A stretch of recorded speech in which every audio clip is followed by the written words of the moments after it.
In our main topic here this week on Mastering Dungeons, we are going to draw steel for the third time. We are still creating our characters. Teos is showing off his books. That look at those. And we are going to continue to create our characters. We have done a lot of the heavy lifting already for these characters. We've gone through the species and the background and ancestry and class.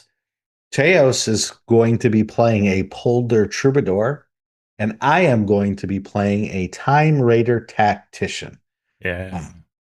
And this has been fun. It's been really helpful to go through these rules as we are doing so on the show. And then last Tuesday, I started a home campaign with Draw Steel, running the Delian Tomb, which you worked on. And it's really fun to see these principles then get applied by the various players in the campaign, which is neat. For sure. For sure. So we've been through the first 5 steps, and now we are going to get into step 6, which gives us our equipment, or as Draw Steel calls it, your kit. Yeah. So some classes, not all, but some, will provide you with a kit, which is a set of equipment that is sort of a fictional, not quite specific group of bits of equipment, but more vague categories of equipment or other things that will affect your character. So the kit will give you both weapons and armor if you get those, as well as other bonuses and then a signature ability. Before we go into the details of this, Teos, what are your thoughts on this concept as a game designer leading into Yeah. being a player or a game master? That's an awesome question. This subject has been in my brain since I played the Spycraft game for third edition, which was an espionage game using 3E. And in that game, what would often happen is players would get to the kind of queue stage where you like decide what you're going to kit out for the mission. And play would crawl because it was all like, what actual guns and what actual ammo and what, do you want a grappling hook? And that would just endlessly go. And I always had this idea of if there was a kit, right? If you just bundled it all together and you could just go, I need the, repelling kit, or I need the, sabotage kit, or just go with themes and just accept that kit. And because it'll be fine. It doesn't really matter. Like, we're all rolling dice and just having fun, like, move on, but you can't help but from overthinking it. And so there was that in my mind. And then when I looked at kits, and the second thing is something that really hurts me with 5th edition, maybe because I'm a Dark Sun fan, is that idea, and it's true of previous editions too. Every magic item is a long sword or great sword when it's a weapon. Right. Of course, there are a few exceptions, but it's by and large longsword, greatsword. And it's like, what if you want to fight with a sickle? Right. Like, that's such a cool idea. Right. Or a scythe or some kind of thing like that. And the games past third edition it's been harder and harder to make that work narratively. It's been harder to make that work mechanically because there's just so much emphasis on a few things. And your weapons, your armor, they're always these very hard-coded things that then kind of fade into the background because they're sort of unimportant. And so I've always wanted to see ways that games would do this better. And I think this is a really neat attempt at that. What do you think, Shawn? Your Spycraft discussion triggered me because I think I've tried to play Spycraft 3 times, always at conventions and always one shots. I think one time, well, to sum it up, I was working once. I was working a desk, and so it was a 4-hour slot. We got about a half hour in. There were pre-gens, so we were reading the pre-gens, going through those stories, connecting the characters, and then it was okay, time to buy things. And I got called away to help deal with a problem. So I'm like, sorry, I have to go deal with this. I came back an hour later and I'm like, I'm sorry. I know you guys are probably almost done. They were still buying things. Yep. Yep. I don't think I ever finished a spycraft adventure in that in a setting because it was always this hour long, hour and a half long discussing what we need or what and Oh, yeah. yeah. And And literally, you could so probably go into the scenario naked and it would work out fine. But human brains, we just exactly. over. Mm-hmm. Right. Yeah. And so I am a big fan of doing exactly this. And Yeah. like you, I've always struggled with that, especially as an adventure designer, when you, like you said, you want to give treasure, but you don't want it to be just the plus one weapon Yeah. because that feels wrong. But that's exactly what the game needs is right. Which is Yes, why I I give know that everybody the a +1 scythe, and then they go, "What?" right. Yeah, exactly. So this very nicely handles Mm-hmm. that and makes character creation go more quickly, which in general is a good thing. Yeah. Yeah. So, I So, mean, what a kit does is it bundles the concept of how you fight mhm, or gear up, but usually with a strong emphasis towards fighting, and right, then gives you the bonuses that that generates mhm, so that it becomes a package, right? A package of goods, a right, package of thematic goods, and then yep, of the benefits that are applied to your character sheet. And these are generally going to be your armor, your mhm, weapon, which will provide you with a stamina bonus. That's your hit points. Speed, mhm, stability, which is how easy it is for somebody to push you, which is a big deal in this game. mhm, Damage bonuses per tier, so tier of result, right? So when you roll to see whether you did a little bit of damage, medium, or full. And so sometimes the bonus might be for a particular tier and not another, which is really interesting. The mhm, distance bonus that you get to melee or ranged weapons, a bonus to disengaging, or a signature ability. So any of these can mhm, come from a kit. And most have a signature ability, which is so you're getting an extra power off of this, an extra ability that gives you some neat expression of what the kit provides. yeah. And so think think of it this way, right?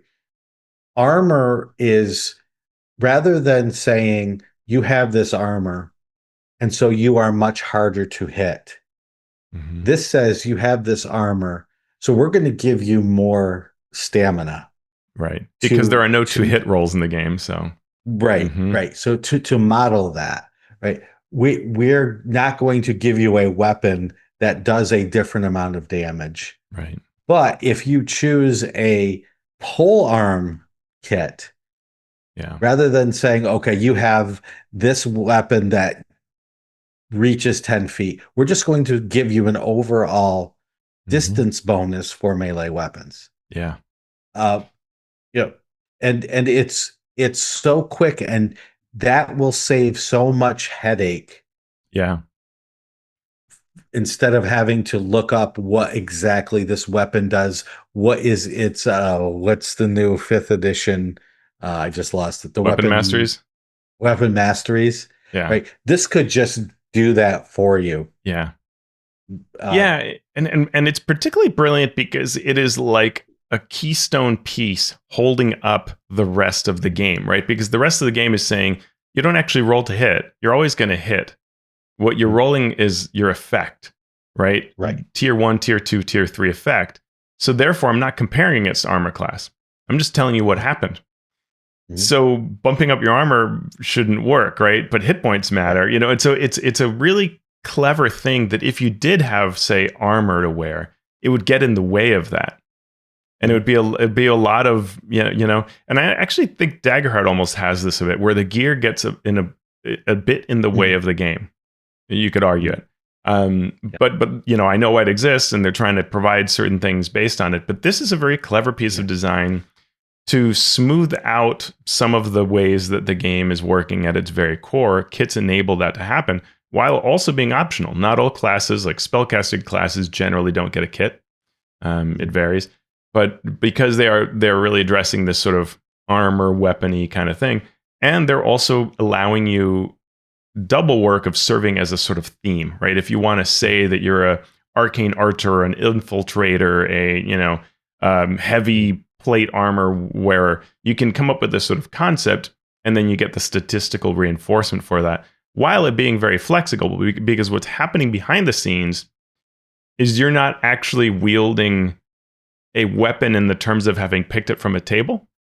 Your Mhm. kit says what you attack with, but you can describe it however you want, Right. and it encourages you to do so. So you get what the concept of theme is, but you can describe your, it can be thick plate, it could be, hide covered. It's not, the game isn't dictating it for you. You have chosen this and you can color it as you see fit, which is really nice too. Yeah. So let's look at the kits that our characters Hmm. got based on what we've done so far. Teos, you were playing a troubadour. Yeah. So what kit did you get? Well, I checked out the quick build, which was because again, this game's full of these quick, if you just want to Mhm. choose the easy default, here it is. And the quick build for my kit is swashbuckler. So I wear Mhm. light armor, I wield a medium weapon, I get a +3 bonus to my stamina for each echelon or tier of play, a speed bonus of +3. So that's really great, right? That helps me just zip around the battlefield. It's very useful given that I can get myself into trouble. So this can get me out of trouble or into the right place for my ranges of my effects. My melee damage bonus is +2 to all 3 tiers. So it's +2, +2, +2. And I have a disengage bonus of +1.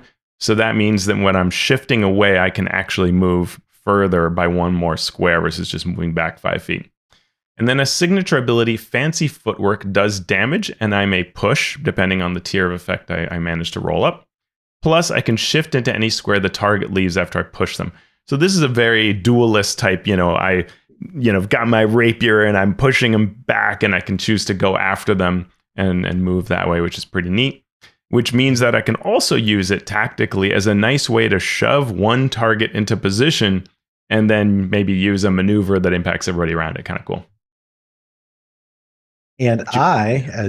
as we remember, I barely remember, was playing a tactician. And one of the benefits of the tactician is you get to take two kits and you get the bonuses of each. And if you have a feature that's the same, you just take the higher bonus that it provides. So my quick build said take shining armor and sniper. So I'm both a into melee with my armor fighter as well as shoot from a distance if I need to. So my bonuses were a stamina bonus of +12, a stability bonus of +1, a melee damage bonus of +2, +2, +2, so +2 regardless of the tier, a ranged damage bonus of +0, +0, +4. So if I get a tier 1 or tier 2 result, I don't add anything to it. But if I hit that tier 3 result, I get a +4 to the damage. Yeah. I get a speed bonus of +1, a bonus to my ranged distance of +10. So Wow. that's not 10 feet, that's 10 squares. Yeah. Uh, a disengage bonus of +1.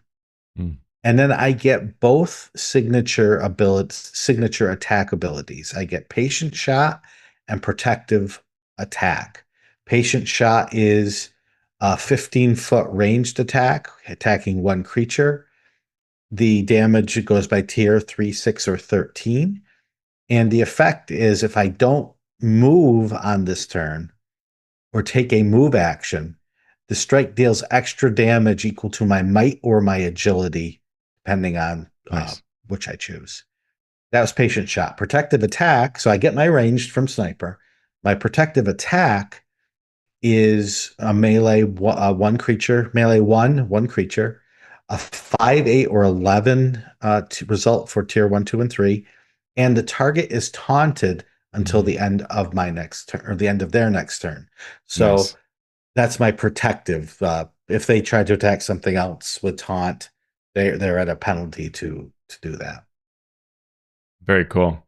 That's really neat. And I love if you look through these kits, it is neat to see the different concepts that are there. There are some very nice captures it gets a little bit into, like we mentioned, Arcane Archer. It gets a little into that question of, what should be a subclass, what should be a kit. Mhm. Mhm. But sometimes I think I like their answer generally where I find it. So, Arcane Archer, it's sort of hard. You wouldn't really want to load up tons and tons of spells. Maybe it's a lot better to just give you some exploding arrows and call it done. And I kind of agree Yeah, with that. for sure. For sure. Just to be, there are 21 different kits. So there are a range of choices, and you can choose any one. Uh, so if you want to be a arcane person, but also want to wear, you know, have a weird kit, you can do that to whatever extent that the rules allow, which allows for a little different build or a little different way of doing things. Yeah, very cool. And I got a question, Shawn. Did we talk Yeah. about perks when we were talking about careers? We only mentioned perks. We did not cover them in detail. Okay. Because those are pretty fun, and maybe I'll just quickly mention a couple because and again, this shows you that complexity right up front. But when you choose your career will have a perk. There are 6 types that tie into the skill types generally, but sometimes into other territories like supernatural, lore, intrigue, interpersonal, exploration, crafting. Those are the types. And then you get to choose a benefit or one of the perks within that category that you have access to. And it can be things like Camouflage Hunter. Whenever you're in wilderness, once you are hidden from a creature, you don't need cover or concealment to stay hidden. Monster Whisperer. You can use the Handle Animals skill to interact with non-sapient creatures who are not animals. Right. Interpersonal has things like Dazzler. When a creature watches you sing, dance, or perform a role for one uninterrupted minute or more, you gain an edge on any test made to influence that creature for 1 hour after the performance ends. There are a lot of really neat different ones here. Interpersonal has Forgettable Face, which is kind of fun. Lore perks. But I know who does. Whenever you fail a test to recall lore using a skill from the lore skill group, you recall the nearest location where the information you seek might be found. That's kind of neat, right? It's a nice story piece to it. A good example of that attempt to propel narrative, right? Mm-hmm. And supernatural picks as things, like a familiar, right? Where you can have a little ghost dog as the image that's in the book, which is very cool. So just, yeah, worth mentioning that those exist as part of the career, which is kind of neat. Yep. Think of them as feats, but not necessarily focused on just like attacks and that sort of thing. Yeah. So after we have our kits, this next step is add free strikes. And for those of you who played 4th edition, uh, this is generally your basic attack. For those of you who didn't play 4th edition, who are like, what do you mean basic attack? There are types of attacks that are not meant to be super powerful. They are meant to be a quick, oh, I get to take this free or extra or opportunity attack sort of thing. The game can become quickly unbalanced if those free attacks or those quick attacks allow you to do anything. So this idea of a basic attack is it's something that you can do if you get the opportunity to, but it's not overpowered so that it could be game breaking if used in a special way. Yeah. So there are melee weapon free strikes and there are ranged weapon free strikes, which are your, if you're within one of a creature, you do 2, 5, or 7 plus your either might or agility based on your weapon type and your attributes. Obviously, the ranged is a within 5, and then again 2, 4, or 6 plus might or agility damage. Yeah, So and so we no can special effects, no else. Just yeah. okay. Here's a thing. Do the damage. And we can compare that damage to, I think, your high tier was 11 for your one of your, special abilities that Yeah. you got. So you can see they're a little lower, but they're nice. They keep things sort of simple. And on the monster side, it's even simpler in that monsters have a free strike value. They don't even roll for it. They just apply that. So if you provoke from a monster, it'll just be, 2 or 3 or whatever. It's some small amount to keep things simple. And what it also allows the game to do is to say things like, with this ability, you can also take a free strike, right? You can move and jump and do this thing, knock them prone, and then you get a free strike. And then you know what you're dealing with. Mathematically, we're keeping it within bounds and not making it too complicated, which is nice. Right. And now you see what this does with kits, right? It's not like, well, I get to take a free strike and I also have the +8 sort of reality slang. And so I get to do all of the things Yeah. that sword would get to Right. do with that. So it makes the game move more quickly, but it also provides that way to make these extra things that your character can help other people do, or that the situation allows you to do, to makes it feel like it's impactful. Yeah. Yeah. All right, Uh, so we have gone through free strikes. Now we are going to get to Teos's favorite step. I based on the show notes, Teos is very excited about step 8, complication. Yeah, I love this. This is totally right up my alley of when a game just, like you might be thinking, I don't think you would really read Draw Steel this way, but if somehow you made it through thinking, well, this is, a pretty straight laced game, I'm just going to make a sword and board fighter, and maybe the dramatic thing is that I have exploding arrows. No, like you get to step 8 and you're like, oh, this game, this has a sense of humor, and there's a deep chaotic element in step 8 complication. We get a table of 100 ways to make your character very different. And these reminded me sort of the one unique thing from 13th Age, right? There are that level of almost even preposterous things about your character. And so we can look at the table and see things like loner, but also Medusa blood, misunderstood, pirate, cult victim, rogue talent, dragon dreams, right? Just there is a huge variety of what they are. They aren't meant to necessarily super balance each other, but each one does have a benefit and a drawback. And when or how often and the strength of those benefits and drawbacks aren't the same from one complication to another, which I actually really appreciate because they're so interesting. And it also means that you can choose a complication that fits your play style. If you want something that's a little simpler and you don't want something that intrudes on gameplay too often, you can do that. There are some that are really largely narrative. There are some that happen all the time, right? A little bonus that you can kind of pick that way if you want. I covered these in a video, and because I liked the concept so much, and when I did, one of the things that I said was, the default is you just roll D100 and pick one, and that's cool. But I like the idea of actually doing a draft format where you print these, like go through as DM, choose the ones that fit the campaign, because some I think can be a little like, well, I don't know how I'm going to use this in the campaign. So if you narrowed it down to ones that you really like for your campaign as DM, and then you gave these out as cards, and if you've ever done like Magic the Gathering drafting, sort of give each player, say, 6 cards and pick 2. Now pass the deck to your left. Now you can replace one of the 2 that you have and just go around once, and that will mean that you've seen a number of options and get to have chosen some, reserved some, and at the end of it, from the 2, you pick one, right? Now you'll have had a pretty good way of, stimulating what you want your character's complication to be, and it'll fit your play style and so on. So that's my recommended sort of draft format. Yeah, what do you think, Rashawn? I'm just rambling on, and maybe at some point we should roll for these, see what we got. Yeah, I'm all about I got some dice. the chaos. In terms of character creation, I'm all about the chaos. So let's. I'm going to roll here. I got a 97. 97. So I am waterborne. Ooh. I'm a waterborne time traveler, Teos. I love it. So let's go look and see what Waterborne is.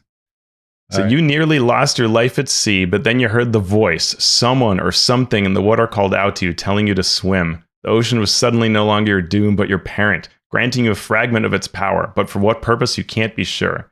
You can automatically swim at full speed while moving. You can breathe underwater. Additionally, you have the ability Rogue Wave. You can summon a range 10 wave to push one creature or object and damage it, or push or pull depending on the severity of it. How many squares depends on how you roll. You can also choose not to use the damage in that roll, which is super cool. So you could use it for like your friends or something to bring them to you or push them.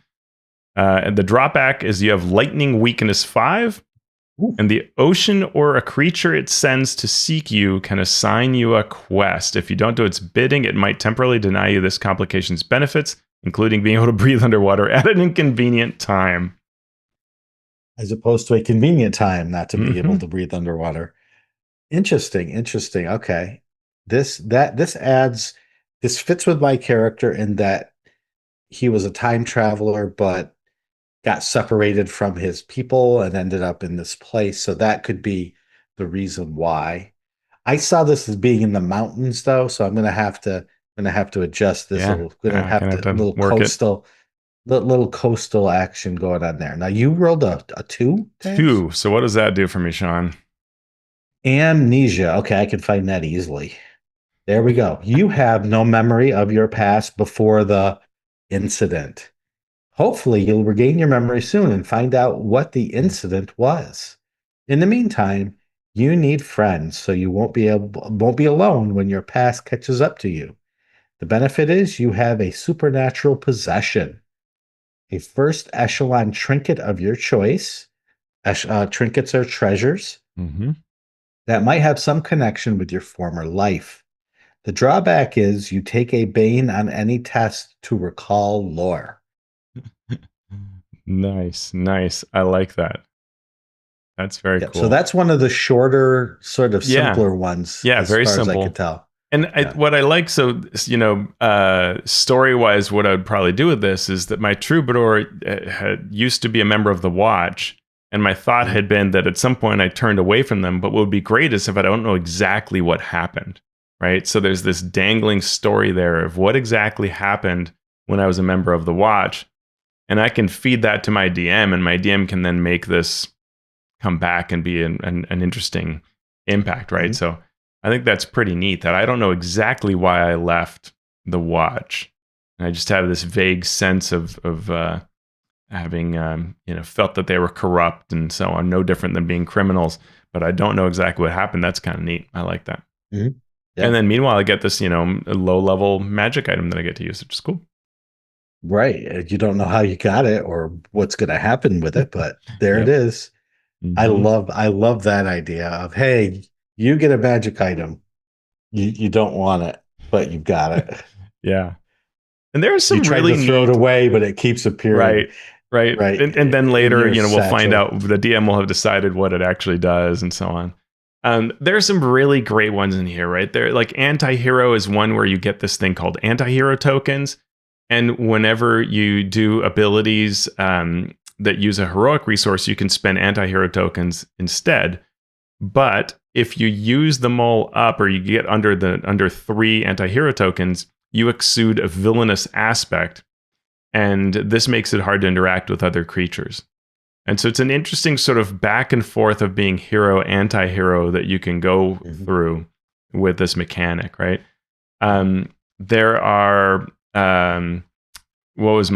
there's crash landed, right? So that is an interesting one that could have worked for you, being literally from the stars.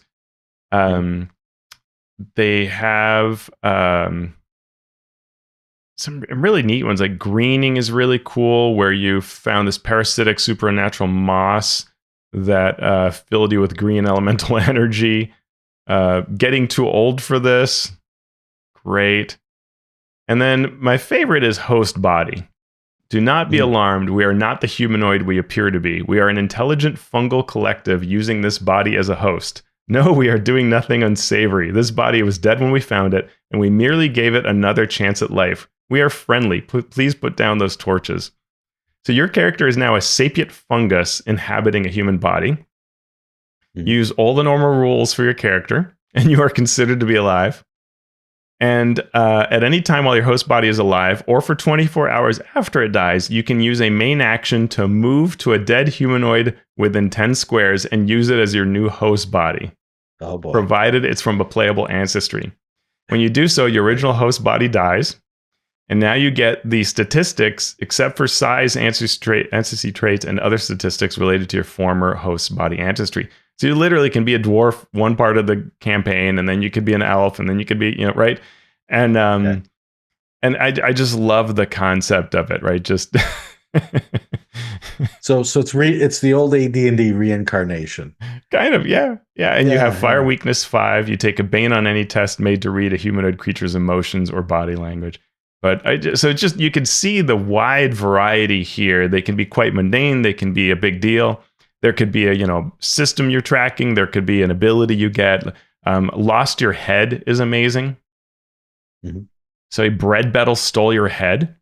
And normally that would be fatal, but somehow it wasn't for you. So you have a special maneuver called Share Head, where within range 10, one willing creature, you can see, hear, and smell from that target's space.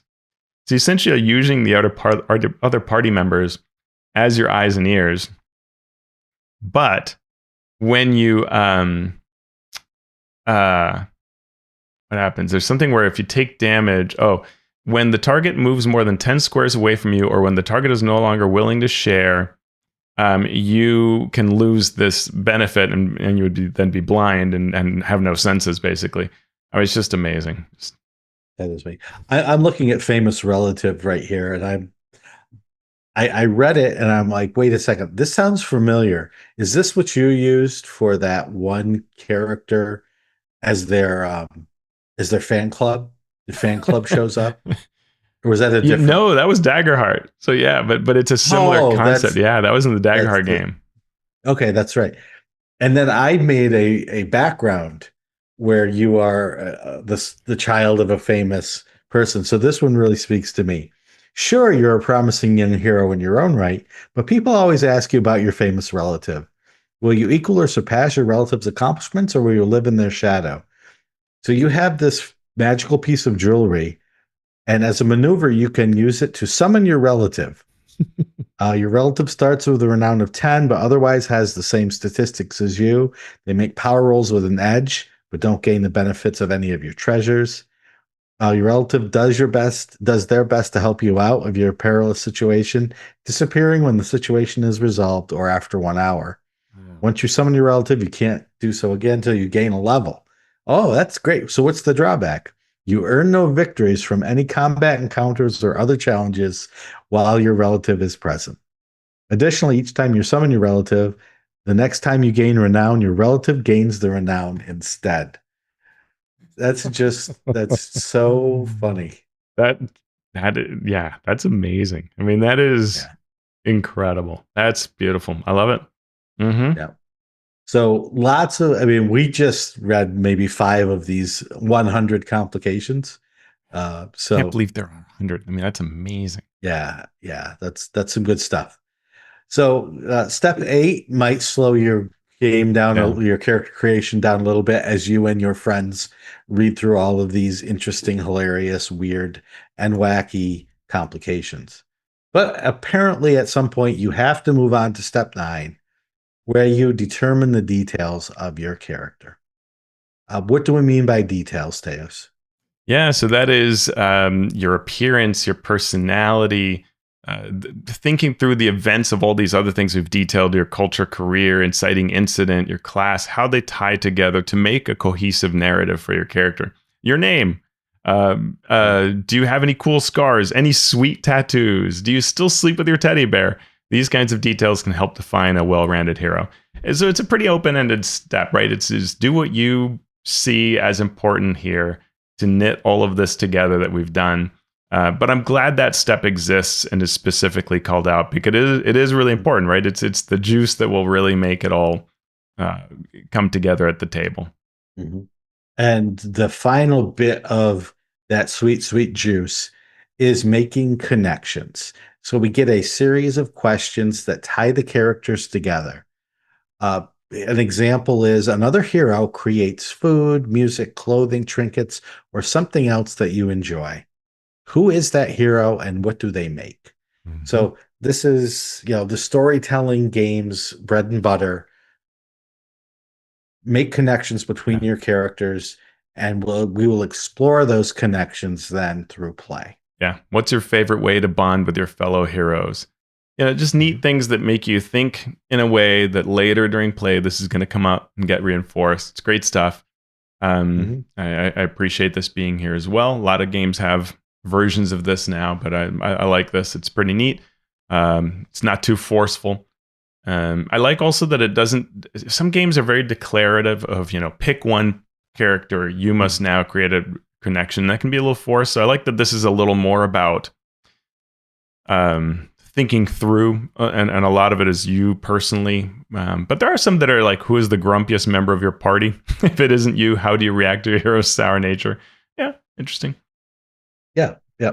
So if you listen to this entire episode, including the news section, where we took a question about the storytelling part of a storytelling focused narrative game, this is what the part where you make the plot that will enhance the story. Yeah, So rather than just what happens or what happened, now you get to say why. You get to add that part of the narrative storytelling game to the narrative storytelling yeah, game.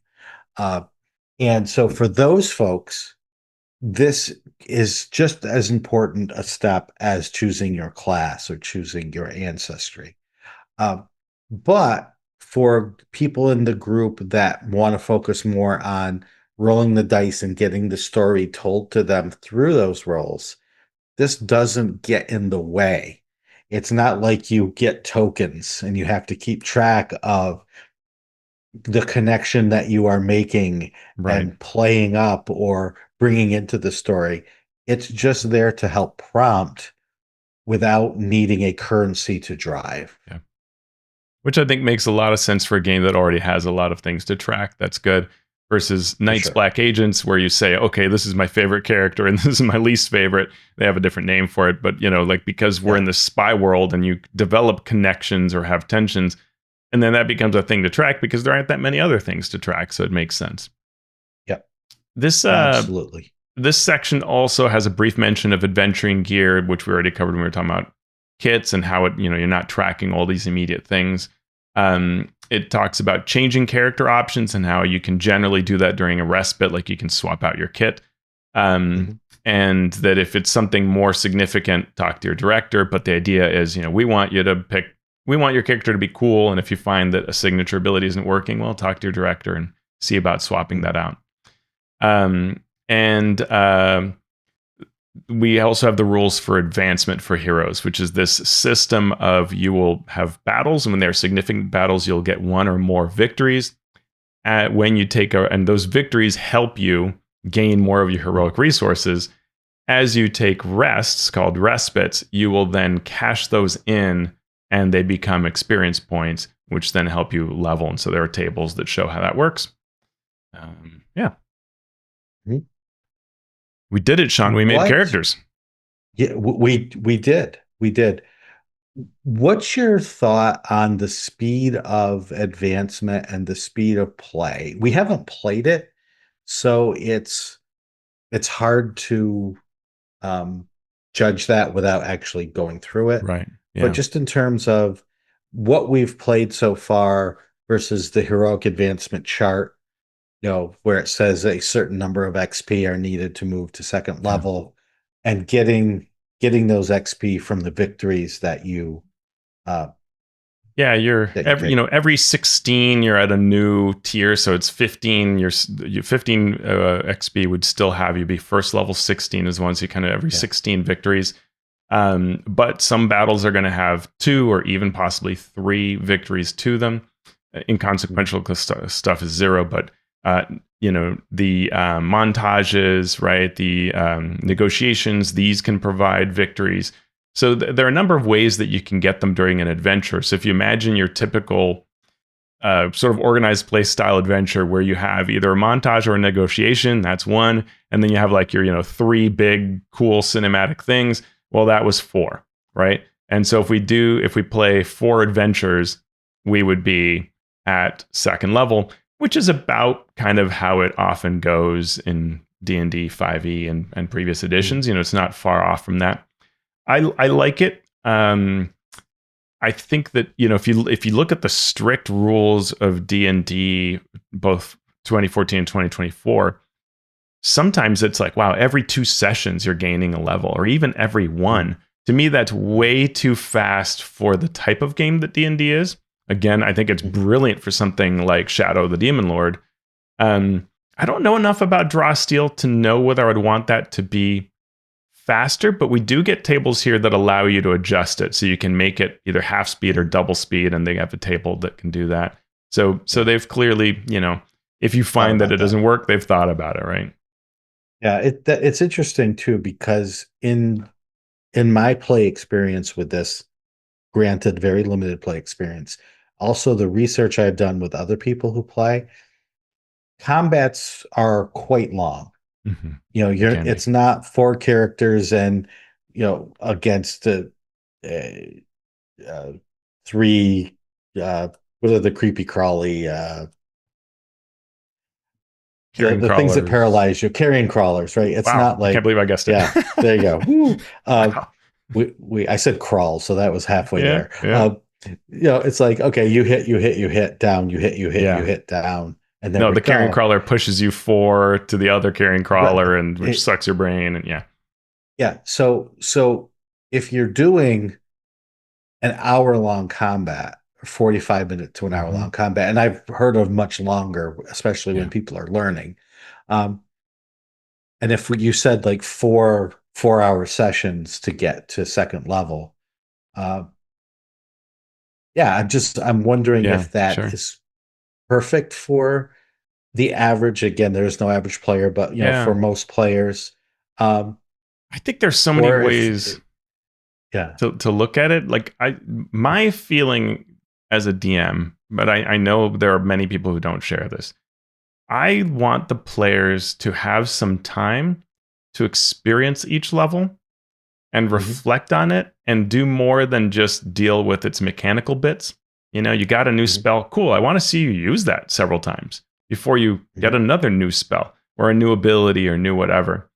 And that's my bias. I kind of feel like I want to see you get to use the new stuff several times and have it become second nature, then get a new thing versus the constant new things to where some of them you aren't even using or aren't tracking, like that again, my bias, but I feel like too often in 5th edition someone hasn't really understood the new thing they got, and now they've got a new thing, and so they're not using it well, which is mhm, a shame mhm, because it's really neat. It probably is. That's why it got built and designed by somebody really smart, so that it would be mhm, really cool in play. And if you can't really figure it out, and in this kind of game where it's pretty meaty, right, where your abilities are, if you just got some new really cool maneuver, you should probably use it a few times before you go and have to master another new thing, is my thought. mhm.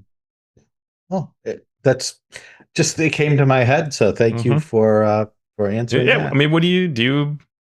I don't know if you favor Uh, one thing or another in games generally. the issue, my issue is always comes back to what's the group? How often do we meet? Mhm. If we're only meeting once every 3 months, to have to play a year to gain a level is Yeah. unsatisfying. But So here's the thing. the whole situation is Yeah. No, unsatisfying. that's a So great. You're making a great point. I do want to interject that one thing that's important is this game does have 10 levels, mhm. not Yep, 20. So you could yep, almost think of it as, you know, yep, double. D&D is double the number of levels, so this is more concentrated in that sense, right? And in part yeah, because each level is pretty meaty, so it's yeah. yeah. Yeah, and that's very true because I was playing like we did with D20 play with Tom. Uh yeah, I was having to go through a lot of different things and try Yeah. to suss out what I could do uh for the whole adventure. Yeah.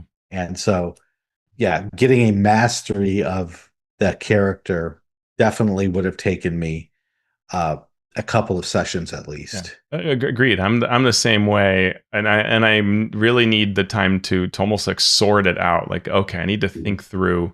These are my triggered actions, which is probably Mm-hmm. just one, but I need to kind of put it over to the side and go. This is for these situations. When this happens, then I'll do that. Oh, okay, This is my bread and butter stuff that I'm doing all the time. This is the Yep. when the rest of the party's really hurt or we're surrounded by foes or whatever. And then it becomes easier because now well, half this stuff I can ignore because it's only going to happen under these situations. I'm really just focusing on these main three things. Cool, now I know what my character is. But that takes Yep. a game session to go through. And so, yeah. And it's like fourth edition too. Like it varies as you get better at it, as you get faster at it. Because part of what's happening too is the DM is having to think through all these things. Sure. And I definitely felt that when I ran Delian Tomb last week, where some things I was doing, like how do minions work? Okay, that's how they work. Right. Like we've got to. Once you get that down, minions will become really fast. But they're the opposite of fast. When you have a bunch of miniatures that you got to remember exactly how they work, well, that takes longer. And sure. We should probably at some point talk about the DM side of things because it's really fascinating. Things like minions and how they operate to make gameplay faster but still neat is really nice and very deliberately done. So awesome. Well, Teos, thank you for sharing your character with us. And thank you, Shawn. Thank everyone out there for listening. You know that we love our listeners and we hope that the feeling is mutual. If you want to help us out, if you do like the show and you listen to us every week, please consider helping us via our Patreon site. You can go to patreon.com/masteringdnd and help us out by becoming a Master of Dungeon supporter, a Master of the Realm supporter. If you are a Master of Realm supporter, you get a shout out in our show notes if you want. Or you can become a Master of the Multiverse. And what's the benefit of that, Teos? Well, you're about to find All-encompassing out. power. All-encompassing power, and Shawn absolutely mangling your name. Yes. So we have Agile Monk of Fantasy Companion Workshops. It's already started. Keith Ammon of The Monsters Know What They're Doing. Lou Anders of Lazy Wolf Studios.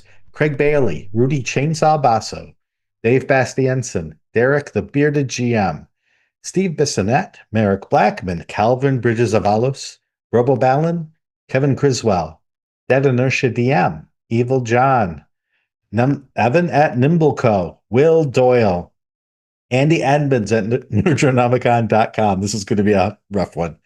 James Fisher, Vidocles Gah, Scott Fitzgerald Gray at Insane Angel Studios, Ben Heisler and Paige Laitman, Sean Hurst, Hyper Lexic, the Jaunty Mantis TTRPG podcast, Mark and Mary's Gaming Compound, The Mighty Jerd, JL at Tileforge, JR of The Twilight Perspective, JT Evans, Brian King, Jim Klingler, Gal Cormandy, Chad Lench, Paul Mata, The Mathemagician, Jaron from Mathis Arcanum, Eric Mengi, Anna B. Meyer of Fantasy Companion Workshops, Trey McLemore, John Mickey, Sean Molly, Falcon Neal, Tom Nelson, creator of the Deck of Player Safety, DT Norris of DT and Dragons, Phil Wirt from the Philadelphia Area Gaming Expo, Philip and Lindsay, Frog Prince at Tentacles Squelching Wetly, Post Fiction RPG Audio,